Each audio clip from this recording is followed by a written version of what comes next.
Hello everybody, I'm Atomic Energy 15 and welcome to another instalment of Atomic Stories with me, your reader, Nathan. Today we'll be looking at another two interesting SCP stories. As I always do, I'll put a description and a link below so you can read along as I read out loud to you. Today's description will be SCP-176 and SCP-413.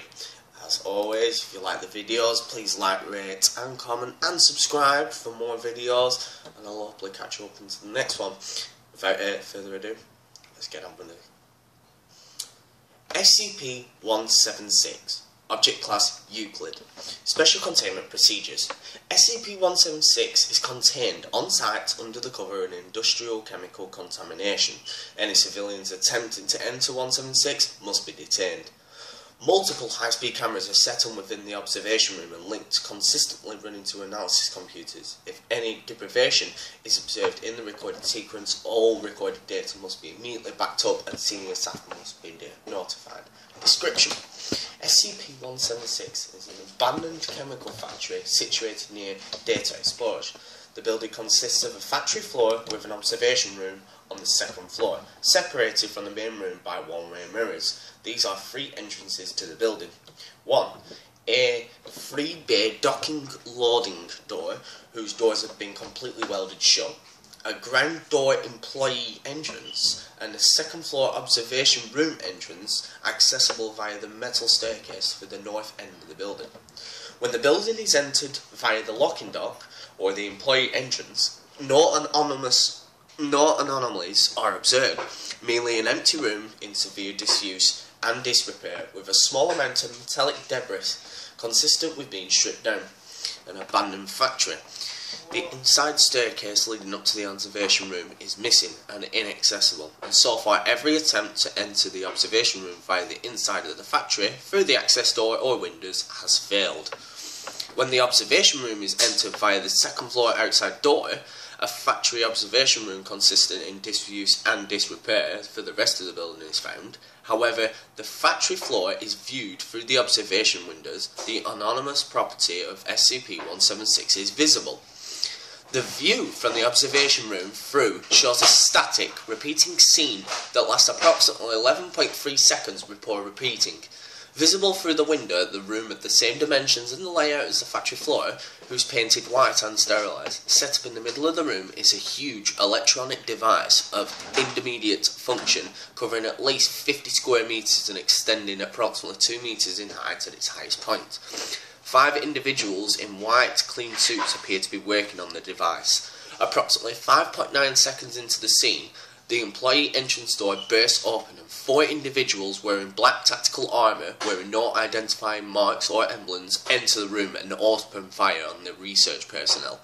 At 11.3 seconds, the device in the centre of the room emits an intense flash of light and radiation, and the scene resets. Analysis of the thousands of instances of the scene have shown no variation in the sequence. So far, all attempts at interacting with the scene have failed. Any attempts to breach the window or door from within the observation room are met with resistance inconsistent with the suggested strength of the materials comprising of the frames. To date, all attempts that have been resulted in successful penetration of the window or door have resulted in damage being instantly reverted along with the sequence during the burst of light. Any tools or limbs extended outside of the observation room are cleanly severed and never been found. Research is ongoing to the nature of the device at the centre of SCP-176, as well as the identities of the individuals involved. Addendum. Analysis is yielding more information regarding the individuals visible at the scene.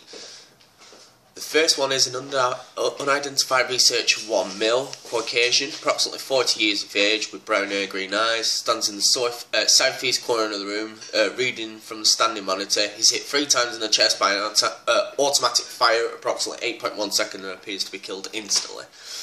Unidentified researcher 2, male, Asian, approximately 35 years of age, with black hair and brown eyes, stands at the left of researcher 1, carries a clipboard with indecipherable writing on the notice pad, hit once in the right shoulder at 8.0 seconds before dropping to the floor outside behind the device. Number 3.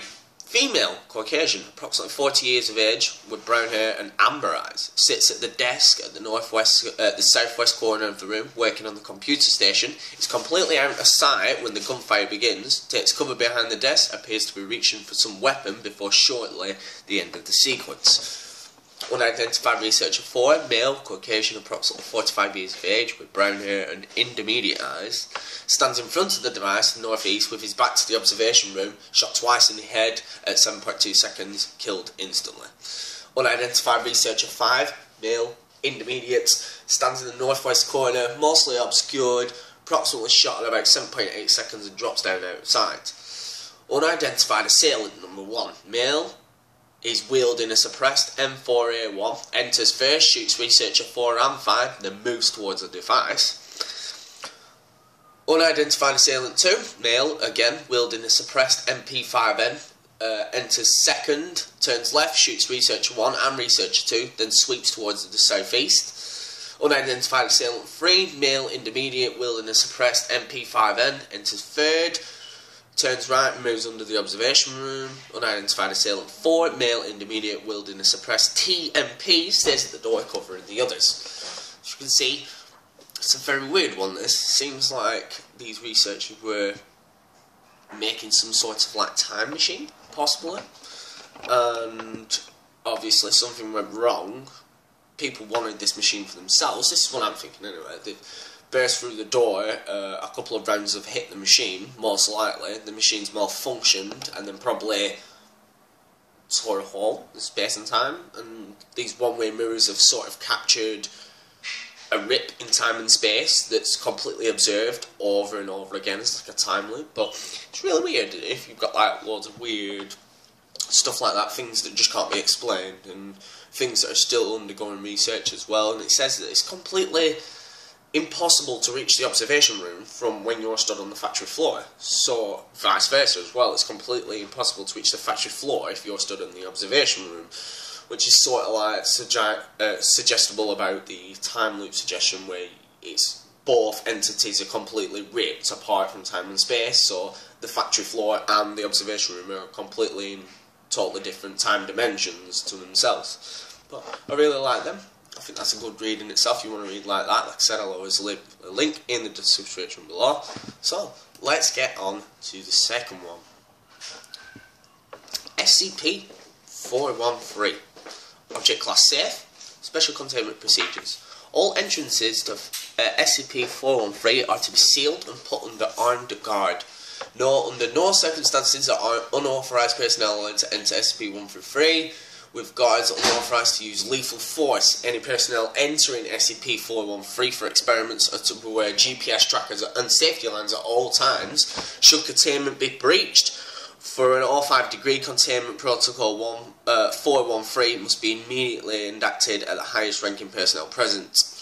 Description: SCP-413 is a four-story parking garage located in redacted. Inside SCP-413 is a variable environment that dramatically alters itself. In effect, 413 is able to change its internal structure, such as moving ramps and adding floors and changing staircases and so on. However, when observed from the outside, there's no indication of these changes taking place. While accurate measurement of SCP-413's interior has been proven completely impossible, it has been established that the interior is much larger than the building's external dimensions, and the interior dimensions are constantly changing. Another effect SCP-413 appears to have is to interfere with the individual's sense of direction. Analysis of the recordings taken from the interior revealed that SCP-413 generates a very low-frequency sound within its interior and shuts down or interferes with several key regions of the human brain, controlling navigation, balance and short-term memory. Extended exposure to this sound is known to cause several side effects such as nausea, dizziness, vomiting, vertigo, anxiety, claustrophobia, and in some very rare cases, data exposure. However, these effects will eventually wear off once the affected individual leaves 413.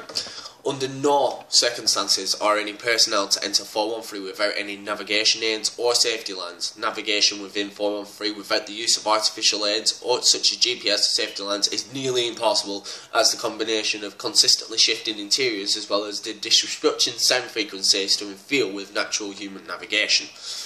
SCP was discovered when a security guard worked on the site turned in a couple of security tapes to local police departments, suspecting they'd been tampered with. The tapes were immediately confiscated and the entire site was brought to the Foundation. Addendum 1.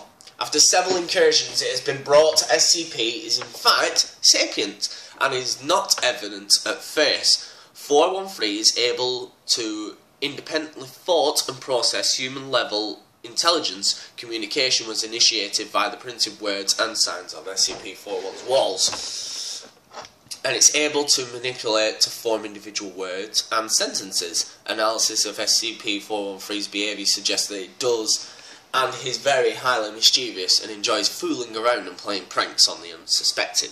However, it does take great offence to being wronged, and it is shown to possess a very vengeful and very maybe even sadistic side. Visit Addendum 2.